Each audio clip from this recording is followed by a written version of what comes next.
ओम पूर्णमदः पूर्णमिदं पूर्णात् पूर्णमुदच्यते पूर्णस्य पूर्णमादाय पूर्णमेवावशिष्यते। ओम शांति शांति शांति।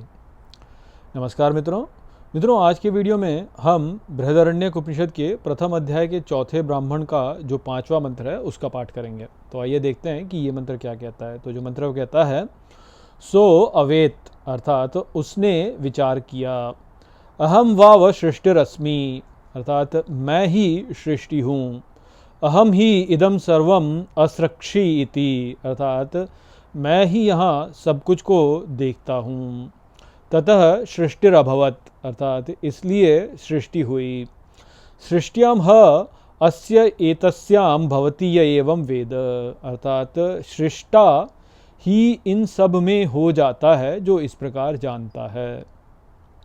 तो यहाँ पर जो पुरुष वाला भाग है उस विषय में बताया गया। अब तक तो जो बताया गया था पहले वह प्रकृति वाला भाग था, कि कैसे हम प्रकृति से जुड़े हुए हैं, परंतु यहाँ पे जो है वह पुरुष वाला भाग बताया जा रहा है। कि तो देखिए पिछले दो मंत्रों में हमने जो देखा था वह प्रकृति के रूप से देखा कि कैसे प्रकृति जो है उसमें सभी शरीरों का जन्म हुआ, कि अलग अलग जो पशु हैं और जो मनुष्य हैं इन सब का जो जन्म हो कैसे हुआ। तो उसमें ये बोला कि जो प्रकृति थी वह जो है उसने ही सभी शरीरों को, उसमें ही जो है सभी शरीर जन्म लिए वास्तव में।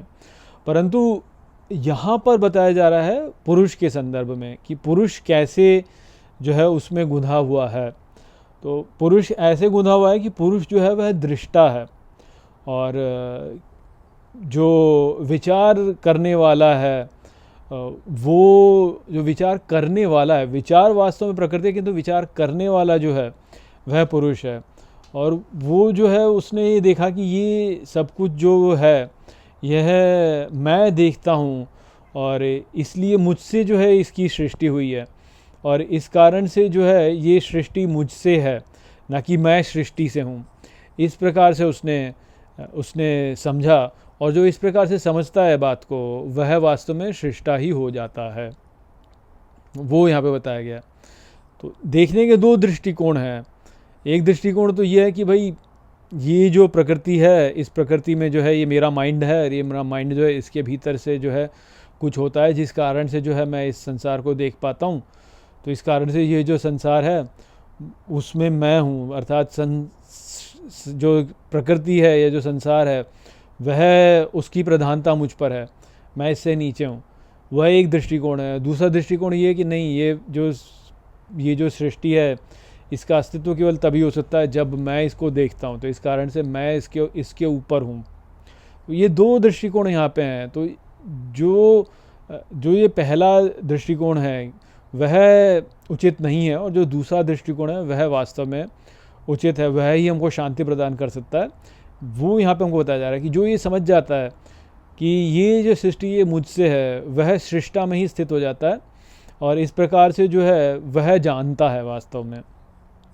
तो देखिए, आप यदि आप इस जगत में देखें तो आपको बहुत सारे मोटिवेशनल स्पीकर्स मिलेंगे जो आपको बोलेंगे तुम ये कर सकते, तुम वो कर सकते हो। या आप शांति यदि आप प्राप्त करना चाहते हो, जैसे जगत में हर व्यक्ति क्या ढूंढ रहा है, हर जगत में हर व्यक्ति शांति तो ढूंढ रहा है ना, कि भाई मुझे शांति प्राप्त हो जाए, मैं जो है मैं भय ना करूं, मुझे में भय ना रहे।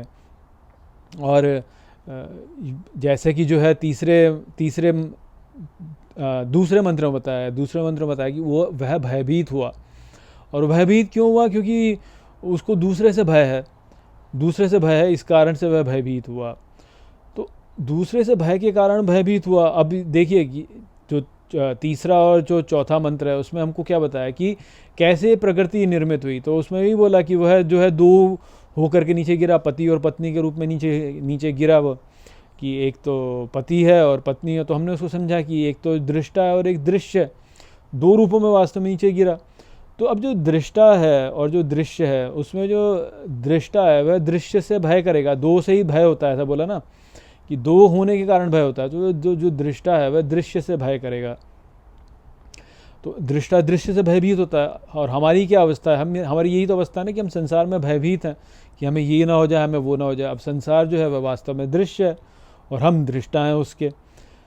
तो हम इस संसार से भय करते हैं। हम सोचते हैं कि यार संसार में मुझे ये भी हो सकता है, मुझे वो भी हो सकता है, मुझे हो सकता है खाना ना मिले, हो सकता है मुझे आश्रय ना मिले, और यदि नहीं मिलेगा तो मेरा क्या होगा, मैं तो नष्ट हो जाएगा, मैं मर जाऊंगा वास्तव में। तो जो दृश्य को अपने ऊपर चढ़ा लेता है वो दृष्टा जो है वह भयभीत होता है। परंतु जो ये जानता है कि भाई जो दृश्य है वह मुझसे ही उत्पन्न हो रहा है, वह वास्तव में जो है वह प्रधानता प्राप्त कर सकता है। तो जैसे कि मैंने आपको पहले भी बोला, चौथे वाले मंत्र में मैंने आपको बोला था ना कि ये जो विचार है कि आदम से हव्वा को, भगवान ने आदम से हव्वा को उत्पन्न किया और आदम की पसली से हव्वा को उत्पन्न करा, और इस कारण से आदम जो है वह हव्वा के ऊपर प्रधान है वास्तव में। परंतु वो गिरे, कब गिरे? जब हव्वा जो है उसने जो है आदम को बोला कि ये फल खा लो, अच्छे और बुरे वाले ज्ञान का फल खा लो, अच्छे और बुरे ज्ञान का जो वृक्ष है उसमें से उत्पन्न होने वाला फल जो है उसको तुम खा लो। तो वहाँ पे आदम की अवस्था क्या हुई? वह हव्वा के नियंत्रण में आ गया, हव्वा ने जो कहा वह उसके नियंत्रण में आ गया। तो इस कारण से जो है उनका पतन हो गया। तो कई बार जो नारीवादी लोग होते हैं वो इस बात को ठीक से लोग समझते तो हैं नहीं इन बातों को, लोगों को कुछ भी पता नहीं इन बारे में, इनका पाठ भी कर लें तो भी नहीं पता हो पाता उनको। वो नारीवादी लोग बोलते हैं कि अरे देखो तुमने तो स्त्रियों को नीचे दिखा दिया, और जो है यहाँ पे तो जो ये है ये पैट्रियार्कल सोसाइटी है और पुरुष को जो है स्त्री के ऊपर प्रधान दिखाया जाता है। तो इस प्रकार की बात लोग करते हैं। अब ये सब क्यों उत्पन्न हो रहा है? कि लोग बातों को ठीक से समझते नहीं। तो इनको ठीक से समझना चाहिए हमको। जब हमको ठीक से समझेंगे तो हम बात जानेंगे। तो वास्तव में क्या है कि दृष्टा की दृश्य के ऊपर प्रधानता है वास्तव में, कि दृश्य जो है वो दृष्टा से उत्पन्न हो रहा है। तो यदि दृष्टा की दृश्य के ऊपर प्रधानता है तो दृष्टा जो है वह कल्याण में रहेगा, वह भय नहीं करेगा, भयभीत नहीं होगा।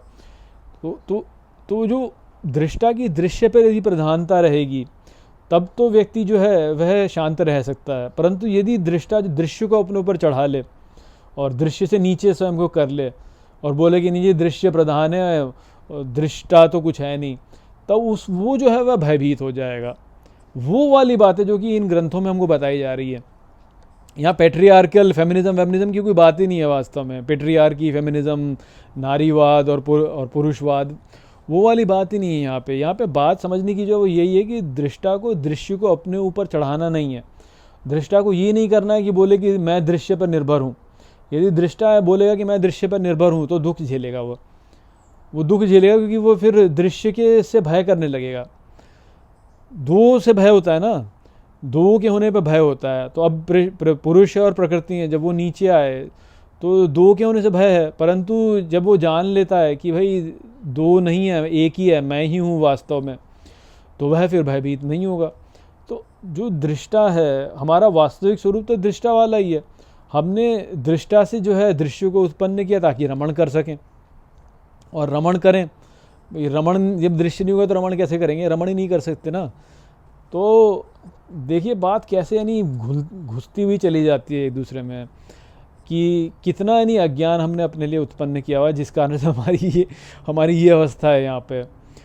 परंतु हमको जो समझना है वो ये है कि दृष्टा तो है पुरुष और दृश्य है स्त्री। हर किसी में जो स्त्रीलिंग वाला व्यक्ति है उसमें भी जो दृष्टा है स्त्रीलिंग वाले व्यक्ति में वह पुरुष है, और जो दृश्य वो देख रही है वह स्त्री है। अब वो भावों के कारण ऐसा हो गया कि उसको जो है स्त्रीलिंग वाला शरीर मिल गया, वो एक अलग विषय हो जाता है। परंतु यदि वो ज्ञान प्राप्त कर ले, स्त्रीलिंग वाला व्यक्ति भी यदि ज्ञान प्राप्त कर ले, तो यही जानेगी कि मैं भी वास्तव में पुरुष हूँ। स्त्रीलिंग वाला व्यक्ति जो है वह भी यदि ज्ञान को प्राप्त कर ले तो इस बात को जानेगी कि मेरा स्वरूप जो है वो पुरुष वाला है, केवल मेरा शरीर जो है वो स्त्रीलिंग वाला है। पुल्लिंग वाला व्यक्ति जो है वह भी यदि ज्ञान प्राप्त कर ले तो जान लेगा कि मैं पूर्ण पुरुष नहीं हूँ, मेरा जो दृष्टा वाला स्वरूप है वह तो पुल्लिंग वाला है, और जो मेरा शरीर है वह स्त्रीलिंग वाला है। और यदि मैं अपने शरीर से जुड़ा हुआ हूँ तो मैं वास्तव में अभी भी स्त्रीलिंग में हूँ। ये बात उसको समझ ले। तो इस प्रकार की बात है यहाँ पे वास्तव में।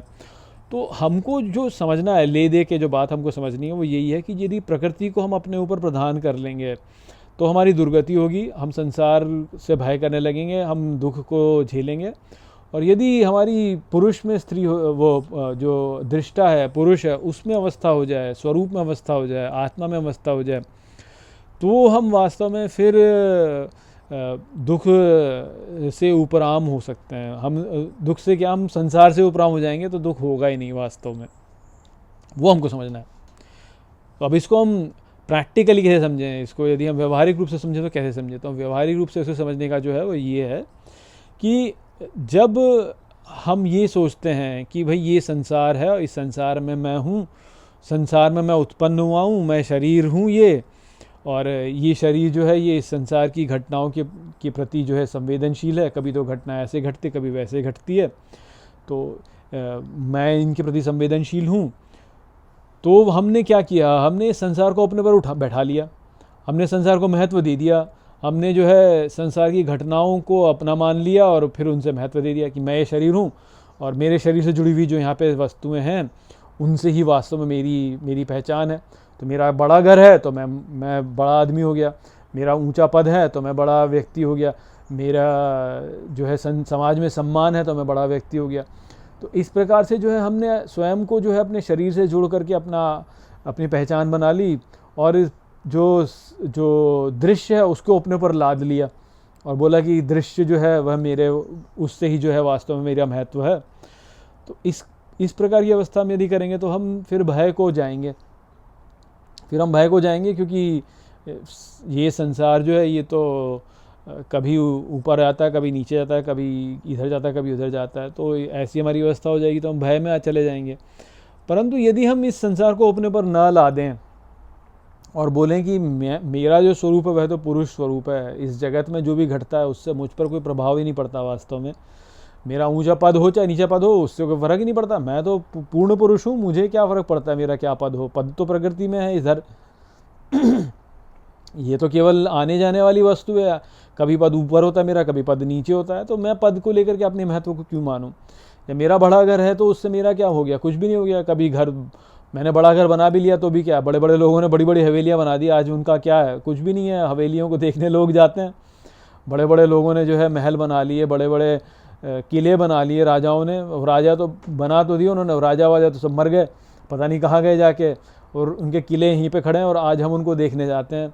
तो मैंने बना लिया तो कौन सा बड़ा काम कर लिया, मेरा शरीर तो मर ही जाएगा वास्तव में। तो इसलिए मैंने मान लो आज मेरा बड़ा घर भी है तो कौन सा बड़ा काम हो गया उसमें।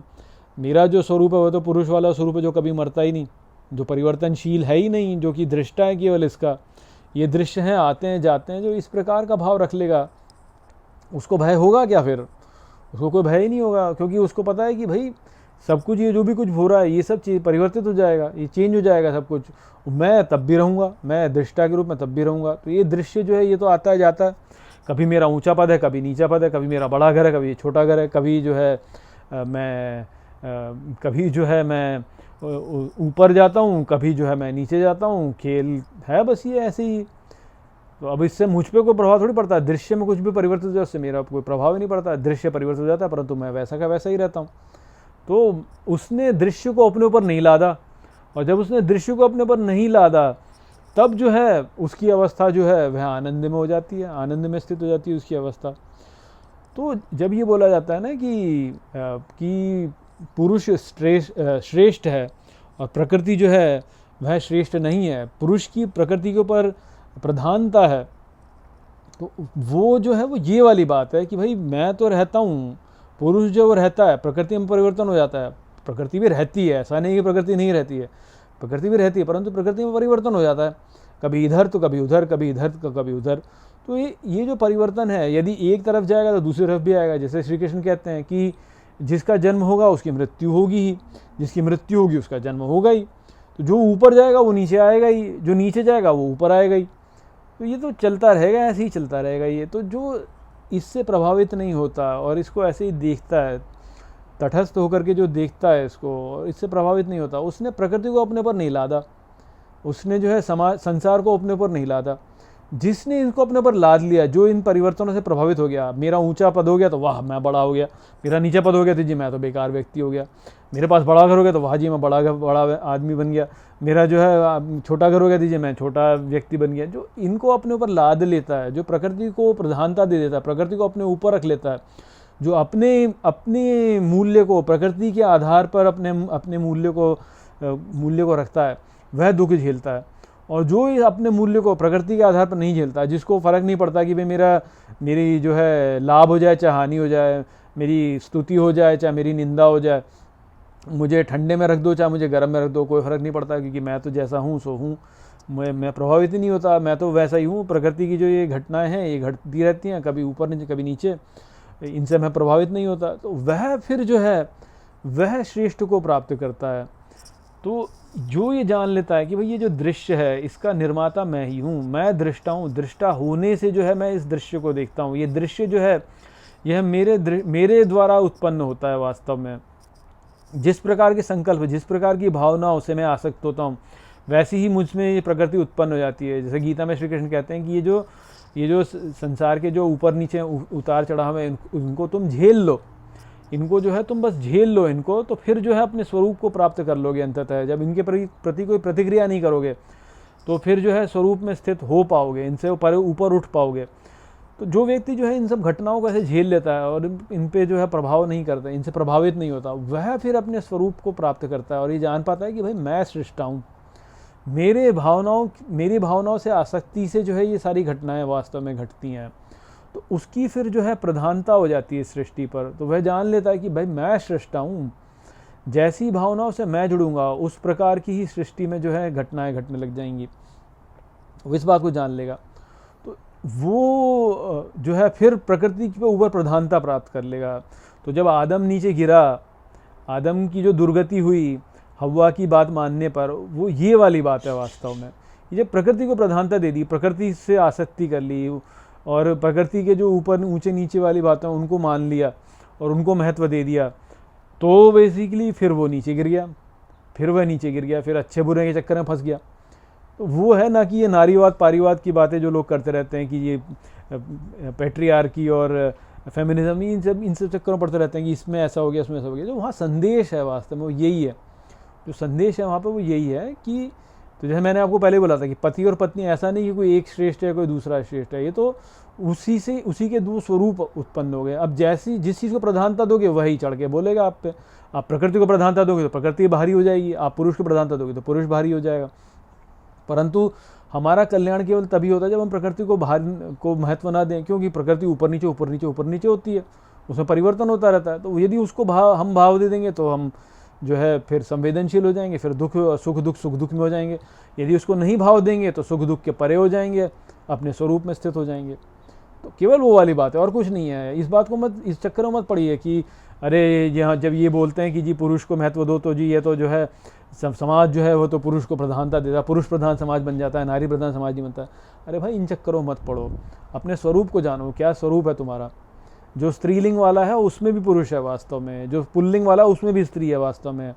जो जिसको महत्व देगा वो उसी में फंसेगा वास्तव में।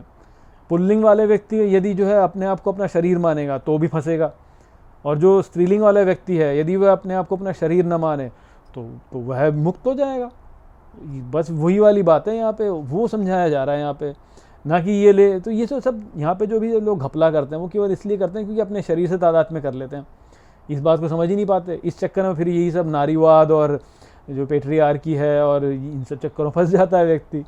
परंतु हमको इन चक्करों में नहीं फंसना है, हमको वास्तव में समझना है क्या है। तो हमको क्या समझना है, हमको पहले ये समझना है कि भाई इस प्रकृति को जो है हमें उतना महत्व नहीं देना है, हमें दृश्य को महत्व नहीं देना है, दृष्टा को महत्व देना है। यदि हम दृष्टा को महत्व देंगे और दृश्य को जो है तटस्थ होकर जो है हम उनको झेल लेंगे तो जो है हम जो है भय के परे चले जाएंगे, हम जो ये सुख और दुख है इसके परे चले जाएंगे। तो बस वही वाली बात थी यहाँ पे। तो आशा करता हूँ कि मैंने इस मंत्र को आपको अच्छे से समझा दिया होगा। उसी के साथ इस वीडियो को यहीं पे समाप्त करते हैं। नमस्ते।